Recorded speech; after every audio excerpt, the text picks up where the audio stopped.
you're given, that's how we live it. Don't be mad at the system, it's simply how we've existed. I hear a lot of people talking like they politicians and choose to be an accountant because it's safe in a business. Not because they want to do it, just because they heard it pays. And who the fuck wants to be poor knowing that's how we've been raised? Society is getting heavy, I can feel the weight. The pressure of success is like 100 million pounds of shit. How you guys doing today? It's Anthony Gangi. Welcome to another episode of Tier Talk. Guys, great request that came our way. So we do have a lot of frontline people that do aspire to be administration. Yes, guys, it's out there. So there was some questions sent our way, like, hey, Gangi, if I'm starting this profession, you know, what do you think I should look for if I do aspire to make this career, maybe cross into administration? What is some advice that you would give to someone just starting out that has that aspiration, if you will? Now, by the way, guys, I wish that someone did a show on this for me, because I still find myself lost and kind of go back to that frontline experience. And by the way, guys, frontline experience is so valuable, and I think we're going to express that in today's show. But I have a panel of guests. Each one of these guests that are on today have been frontline and now or currently sit in an administrative position or used to sit in an administrative position, because we have some active and some inactive. But the key here is that what we all have in common right now, besides that higher level position, is that we all were frontline, having that aspiration of one day run shit. Excuse my language, but, you know, sorry about that, Connie. And, but I actually, okay, so let's talk about our guest. So Connie, do you mind introducing yourself to our audience? Connie, the author of The Cage Was Her Cocoon. I like to introduce the book because lately she's been mixing up her book with her podcast. Hello, everyone. Connie Alleyne here. I am the founder and president of the Civilian Corrections Academy. I'm also the podcast host for The Fly Behind the Wall and to the author of The Cage Was Her Cocoon. So I got it right this time. I come to you guys with 10 years of experience from Rikers Island, another 5 years of experience for the Connecticut Department of Corrections. And now I'm just out here trying to make sure whatever information I have, I can share it with everybody. So that's what we're doing. Where was that going? I don't know. We've done a lot of shows. I don't think she ever ended an intro with that's what we're doing. Fuck it. It is what it is. Hey, oh, by the way, guys, it's been a while to have this wonderful guest on. This person that just has tremendous expertise and experience. And I see him getting ready right now, but I feel like I just want to make a joke and maybe introduce somebody else. But I think we all know who we're talking about. It's good to have him on again. Professor, but retired Major, Louis Soto. Hey, Lou, you mind introducing yourself again? Welcome, guys. How we doing again? Professor Louis Soto at Rutgers University. I'm also a retired major working for the New Jersey Department of Corrections. I have over 27 years of experience, and I'm happy to be here once again. I took a little hiatus because my job had me traveling all over the place. I just recently returned from Alaska, helping them out with their COVID issues. They, you know, obviously it reached all the way up to Alaska. So we were up there helping out. But I'm glad to be here on the show and get on this topic.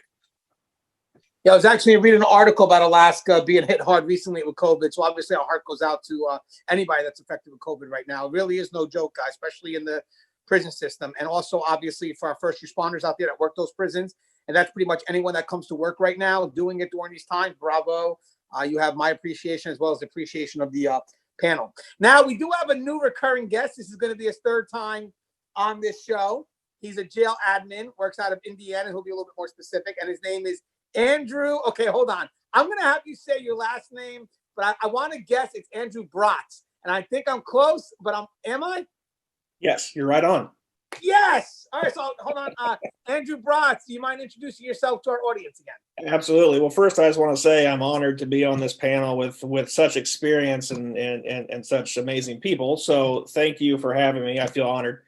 I'm Andrew Abney-Brotz. I'm from Wayne County Sheriff's Office in Indiana. I'm currently the jail administrator. I've been in that position for the last 8 years. I have 18 years in corrections total.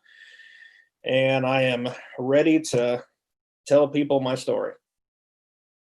And we are ready to listen. So guys, when we go to we're going to go to our sponsor first, and we come back, we're going to be discussing some advice, in case you want to make this a career, move up to that admin position, what you need to look for when you're on that front line, because I think that's where most of the learning is going to take place. Now, guys, if you happen to show Tear Talk, see you, brave men and women that work in corrections, so please subscribe, interact, engage, comment, hit that bell. The bell is going to notify you every time I post a video. We're going to go to our sponsor, and we come back. Let's talk about striving to become admin.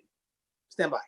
I wanted to attend a university that had an intelligence program. I wanted to look at problems different. I wanted to increase my critical thinking abilities. AMU offered those avenues to expand.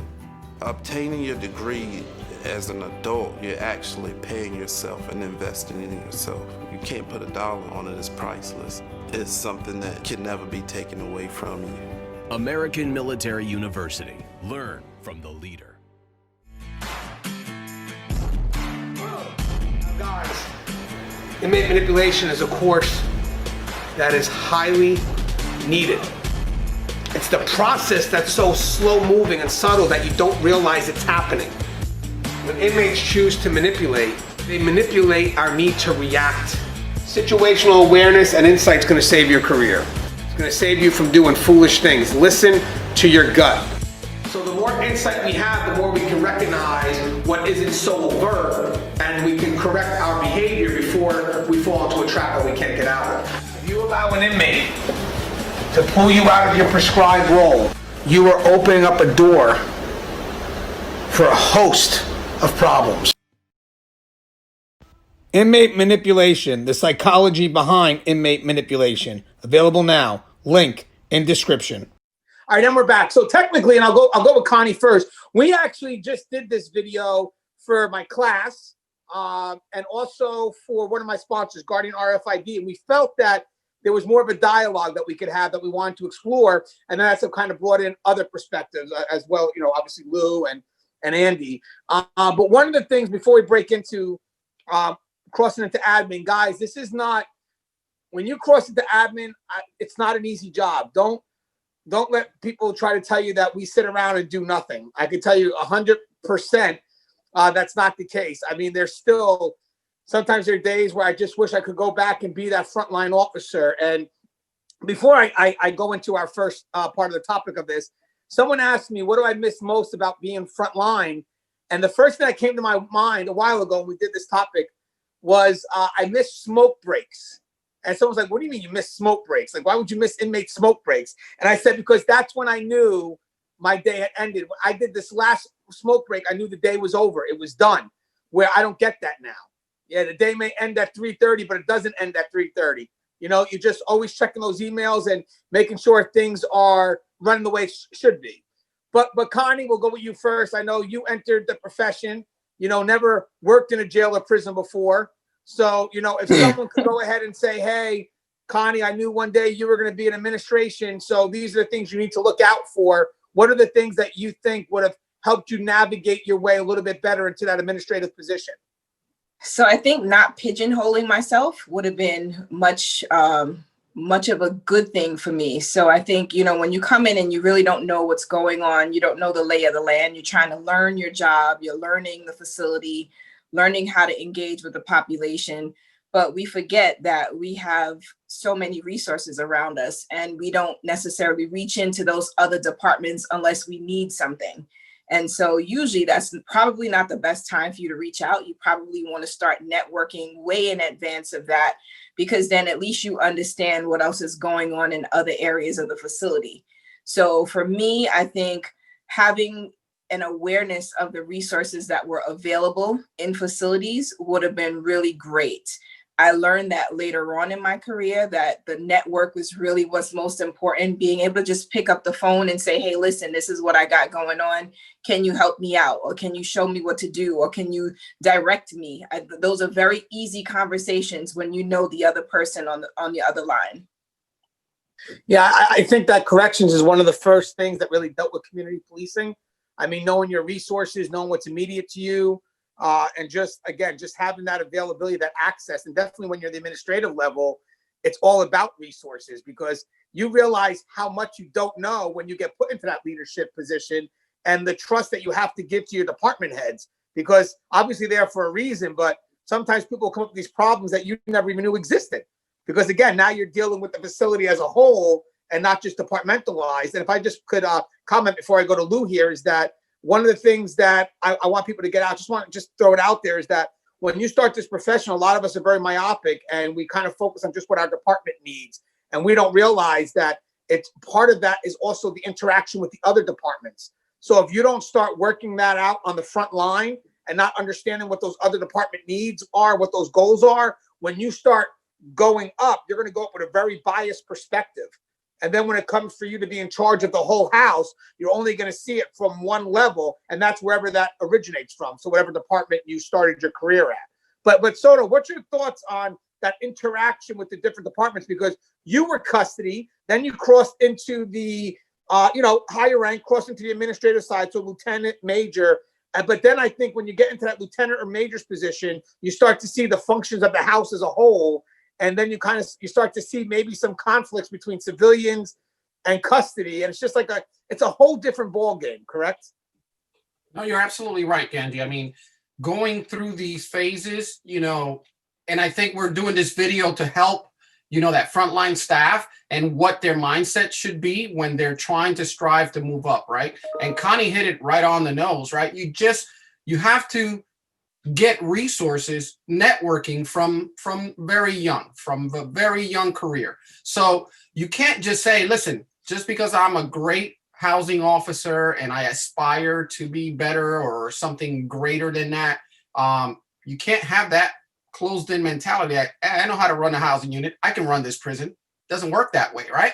So for the young, career-minded, full-fledged, I want to be something more, I would advise them to you not only network, but venture out and ask, hey, what's part of your job? Not just sit there on a housing unit learning that, because that's essential. That's the basics. Everybody has to do that starting off as a corrections officer, but venture out into other avenues that you may not know, so that when you get up to those positions where, I did the networking, I did the questioning of other departments on how to get, how do you do this? How does this blend in? How does medical have to do with anything in corrections? How does social services have to do with anything in corrections? That doesn't pertain or bother me on my day-to-day basis if I'm on a tier.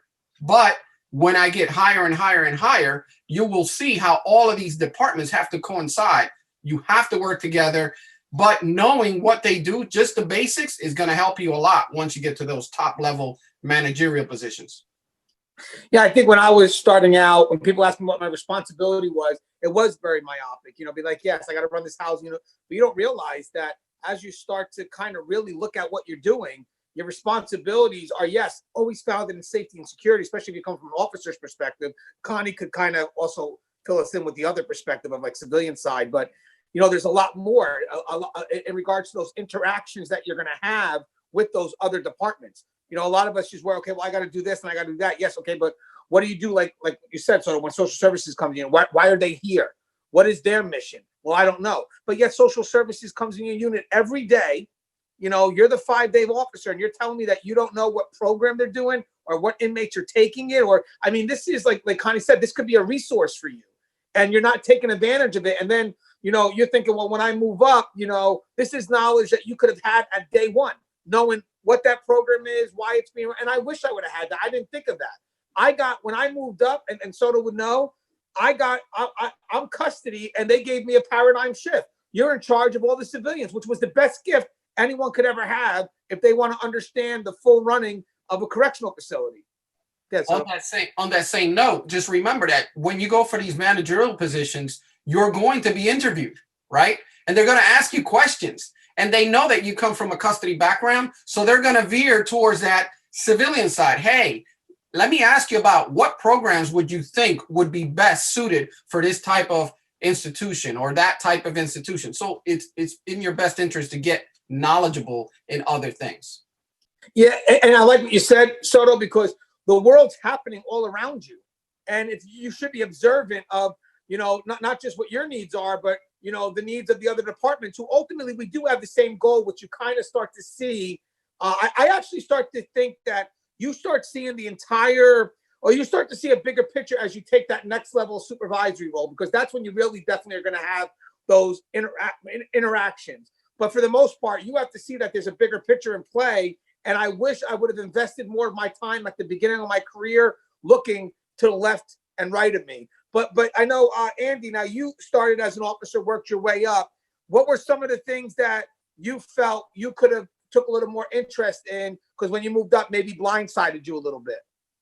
Yeah, I think understanding what each department does is definitely an important piece. Like everyone said, I think entry-level officers get into that habit of blaming or pointing the finger to other departments when something doesn't go their way or doesn't go right. And, just totally understanding if you're custody, understand what medical goes through, understand what their policies are related to your policies and programming, because I could easily just say, well, that was on them, not me, when in fact it was on me. I just didn't understand. So knowing that division, knowing what each department does is definitely something that an entry-level corrections officer needs to know. And as you move up through the ranks, you get involved with those programs. You talk to the inmates, you're an advocate for those programs, or you help represent medical if they're having issues with an inmate. On a county side, jail level, it's a little smaller interaction than a prison level, and everybody's fairly close knit, but you do have those little arguments between medical, custody. Hey, medical wants to house this guy here, but I control housing. So you really have to kind of understand what each department does for sure. I found that when I was on the front line, the dialogue was a lot of like departmental survival. But then when you come at the administrative level, it's like, I need all departments to survive. I can't, if custody wins because medical lost, that doesn't work for me as administration. I need both sides to win. Now, Connie, from a civilian side, because we do have civilians that do cross into the administrative role, obviously we would like to see them kind of ask like the whys behind the safety and security, correct? I mean, you kind of want them to learn outside their box? For sure. So, I think that when we come in from a civilian perspective, there's a lot of things that we just don't know because we're not involved on the safety and security side of the house. Like we do get some training or some exposure to that side of the house, but not enough that we would be fluent to understand like why we do things, how they happen, and the impact of when we aren't doing what's within our normal operations. I mean, the one thing that Soto said I wanted to jump on was the comment about when you go to interview and they start to ask you about the other side, right? Like what they're looking for is your ability to be objective and for you to be able to see the bigger picture. And so if I spent my entire career only looking at medical and never lifting up my head to see what was happening on the safety and security side of the house, I wouldn't be a well-rounded candidate for that position I might have been looking for. And so I think that it's really important that we start to look at what's happening in areas outside of our own areas so that we become a little more fluent in what's happening in the facility itself and how those things are impacting the broader sort of organization. Because I think sometimes we start moving pieces around and we don't understand the domino effect that one decision could have on another department, whether it's good or bad. And I think that really just shows that there are some kinks in our armor, but we do have to just kind of keep our eyes open and our ears to the ground and start learning from each other. I like how you mentioned the objectivity. Hey, Soto, when you moved up, did you realize that you may have had a bias when you moved up onto the administrative level? I mean, even though you were a major and yes, you represent the top level of custody, you also represent the house, the needs of the house. So your job is to try to make sure it works. So did you feel that you had any biases moving up that you had to alleviate? Yeah, absolutely. So, coming up through the custody ranks, you are more in tune with policy. You're policy driven, right? So everything that happens inside of an institution, we're so well driven by policy. If something happens and it goes well, we write it down. If something happens and it goes wrong, we write it down. So when it happens again, we have a general consensus. This is where we need to go. So being policy driven, that's my bias. I went into administration saying, this is how it goes. This is how we should be doing and how things should be running. You find out that things are not that way. When you're doing these interviews and when you actually get the position, you find out that, as Connie said, you need to be well-rounded, right? As Andy said, you need to be able to know what other departments do. But what people are looking for in administration is, yes, you're policy-driven, but you're also a problem solver.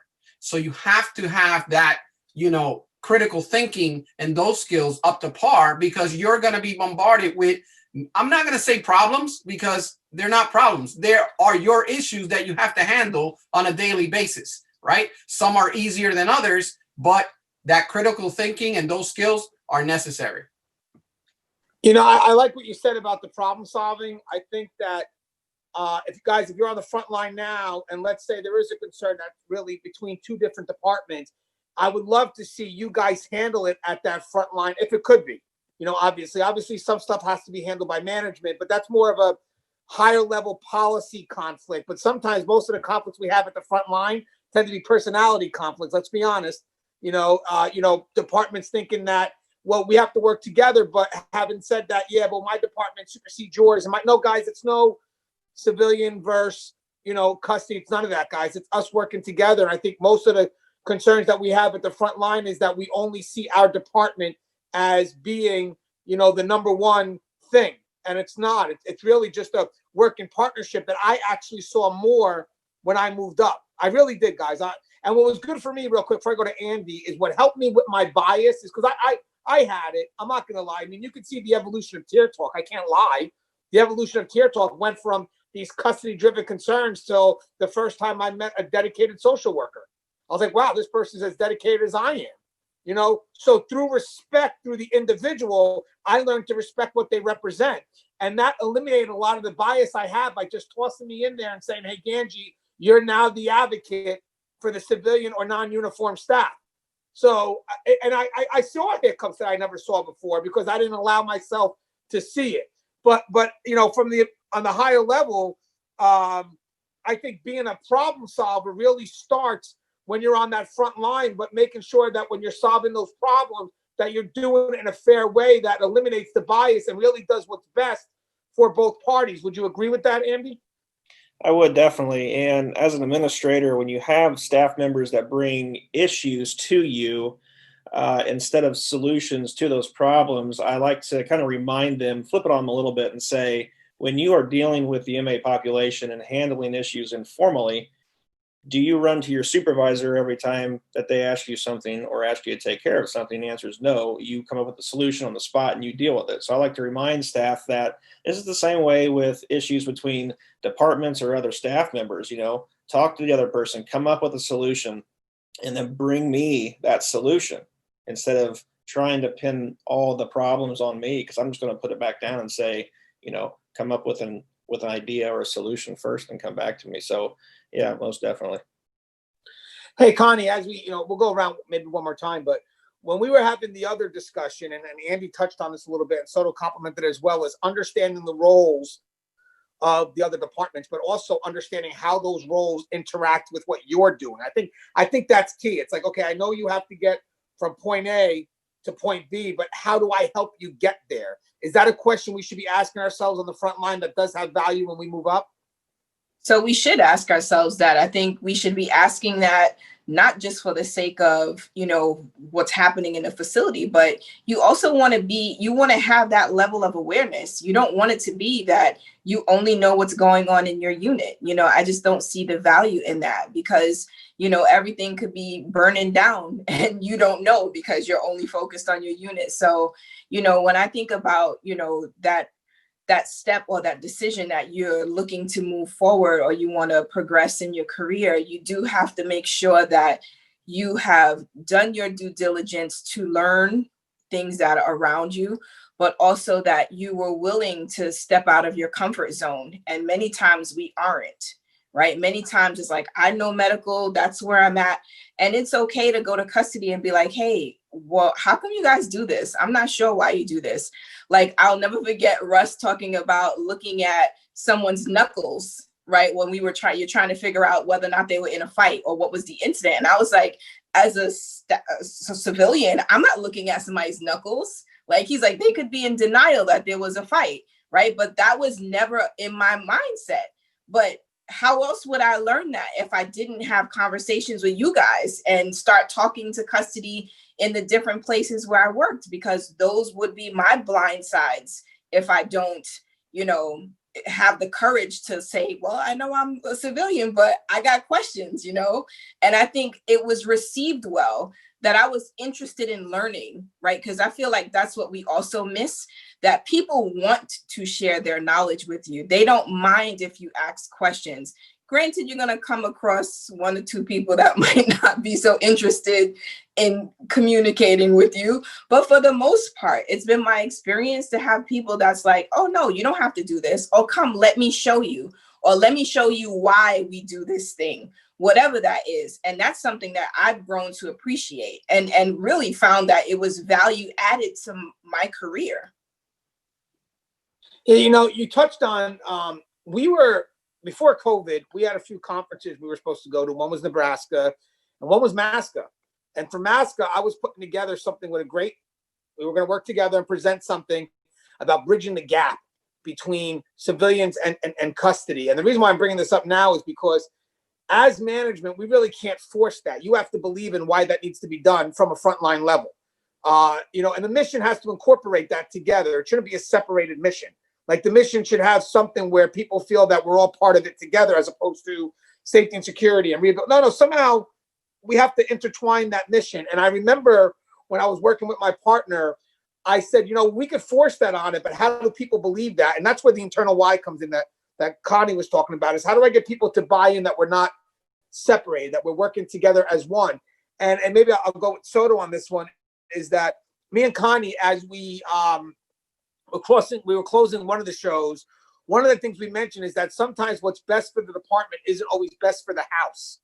You know, that department survivability versus what the house actually needs. And I think that on the front line, sometimes if we don't make the effort to look to the left or right, all we do is look at what the department needs, and that becomes our main focus. And we may not realize, well, if the department does this, this will affect the house as a whole. So in your opinion, you know, what does that mean to you, the difference between, you know, the department survivability versus the survivability of the house itself?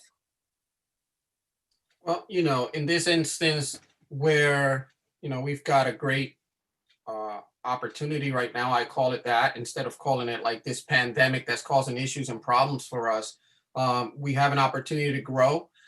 There's a lot of things that we're learning on the fly as a whole department, as a whole, as a country as a whole. But, you know, when you think about, you know, am I doing the best for my staff? Am I doing the best for the inmate population? And I'm talking about as administration. Am I doing the best that I can to move forward in this uncertainty right now? You know, those are things that cause you to pause for a minute, because you never know, you know, if your choices are going to be correct or not, because we are right now in uncharted waters right now, right? So we're learning as we go along. I think we're doing a great job, but, you know, sometimes, like you said, is the house going to, the department going to suffer because we're doing things differently, because we're looking out for our staff, or we're looking out for our inmates, or we're looking out, you know, things differ. And another question that I wanted to bring up to you, and maybe, you know, it's a little off to the side, but I still want to give the front line some pointers and some help. You know, one of the questions, and I'll go back to an interview, they're going to ask you, why do you want to go into administration? If you're coming from the civilian side or you're coming from the corrections side, they're going to ask you that question. Why do you want to come into administration? What do you have to offer? And, you know, your why has to be answered, right? I can't sit there and say, yeah, well, you know, I'd love to make more money. You know, administration is where the money's at, right? You make more money.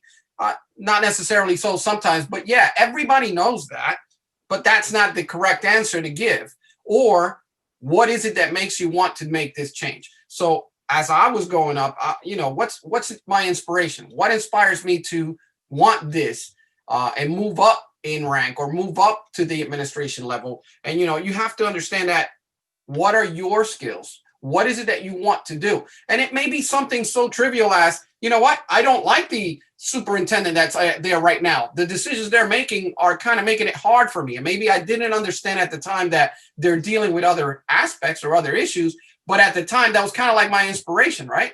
But is that the right answer to give in an interview? I don't know. But the right way to put that was, for me at least, was to say, you know what, I would like to help. I see the challenges that administration has. I think I have something to offer. But in my mind, I was thinking of, I think they're making wrong decisions. I think I can help.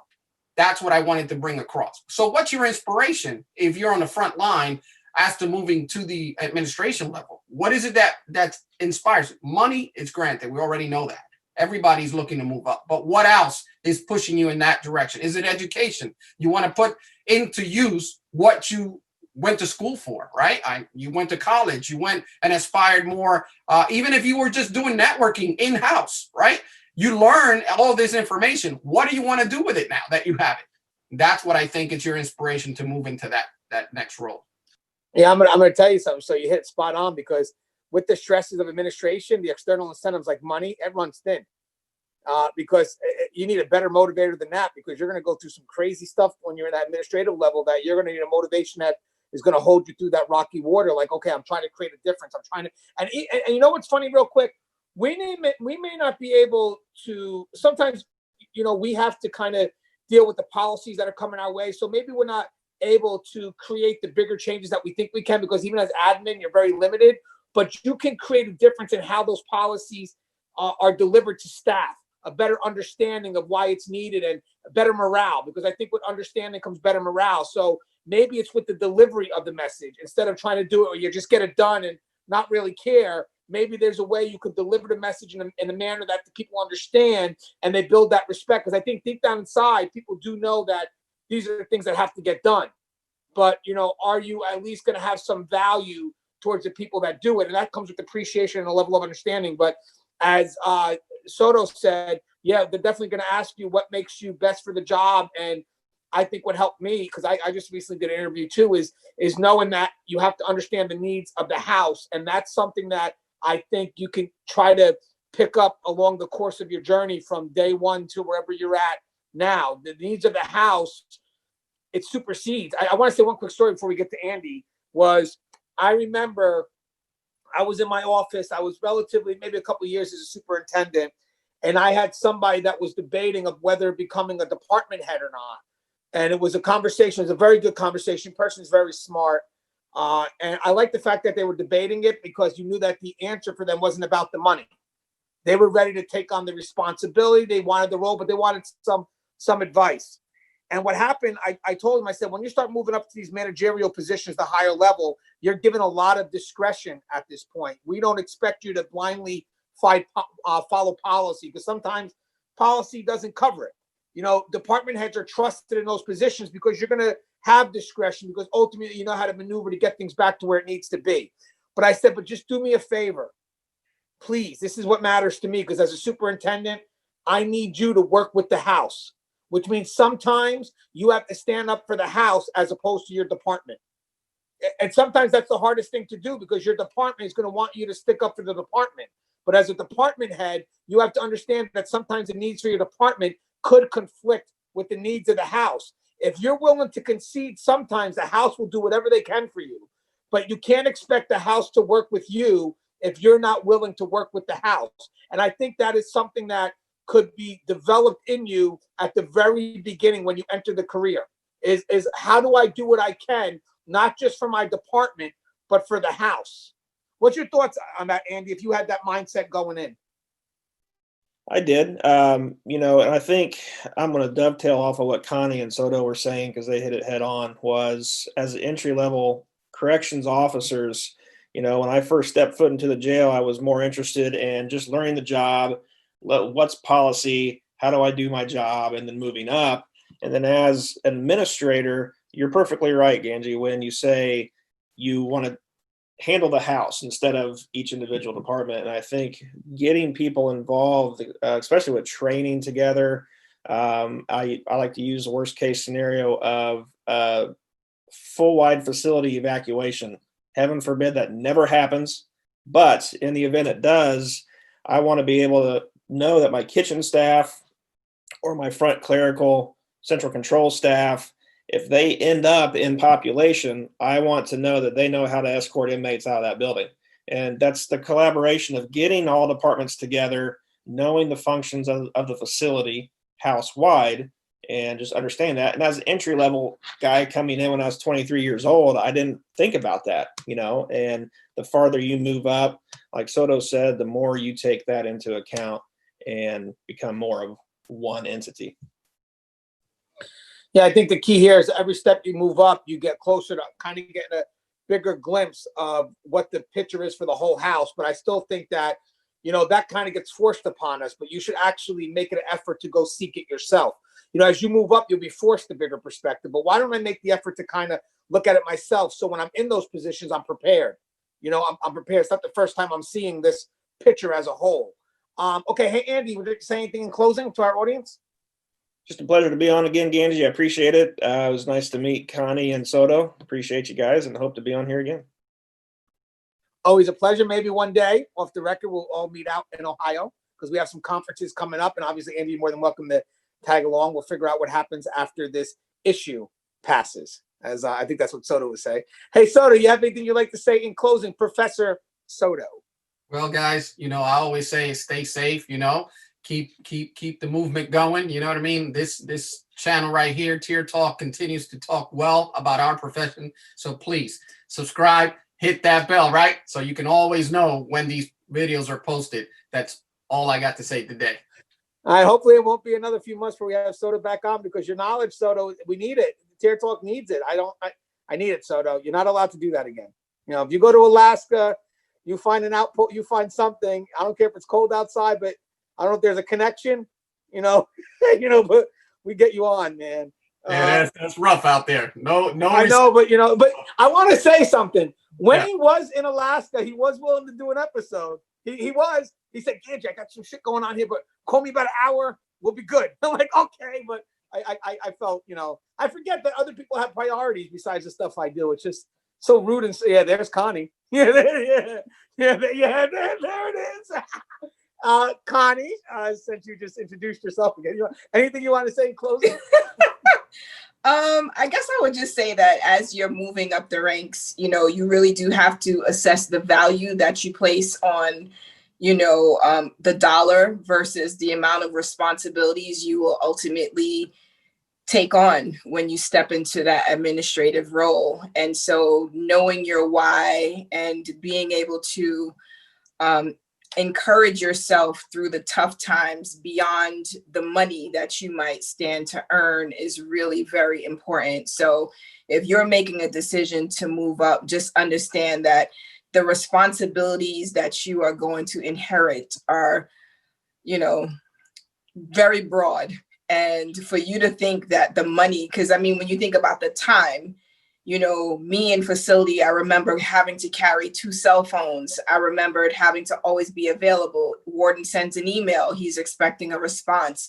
You never really get to turn off when you are in this administrative role. And so if you value your time and time with your family and all that other stuff, you may have to really think about this decision instead of just jumping in. Yeah, and I love the internal why stuff. I'm a big fan of Simon Sinek. The internal why matters, why we do what we do. And I think one of the questions, obviously, before I close off, is that it is the responsibility, guys. You're going to have to take on a great load of responsibility. And that responsibility is not a cover your ass responsibility. That means if the ship falls, you fall. If the ship succeeds, you know how to give it to where it's got to go. Like, you don't take credit for the hard work of others. You kind of sit in the distance and be happy when we have good moments and be able to kind of, recognize the staff that make it possible, because at the end, they're the ones doing it. But you do step up when something goes wrong, and you make sure that your ship doesn't fall on its own. And one of the other things I like to mention real quick is that a lot of people say, well, why would you make the best administrator? Like, what do you expect from this? Maybe it should be, what do you expect to give back? What do you think you can do that can make the facility that you want to work at better? I think that's a good question to ask, because that's not just about an external incentive. It's going to be about why I want to do what it is, where I feel I can have value, not just for myself, but for the people that I lead, not supervise. As always, guys, the show is Tier Talk. If you haven't, please subscribe, interact, engage, comment, hit that bell. Bell's going to notify you every time I post a video. Stay safe.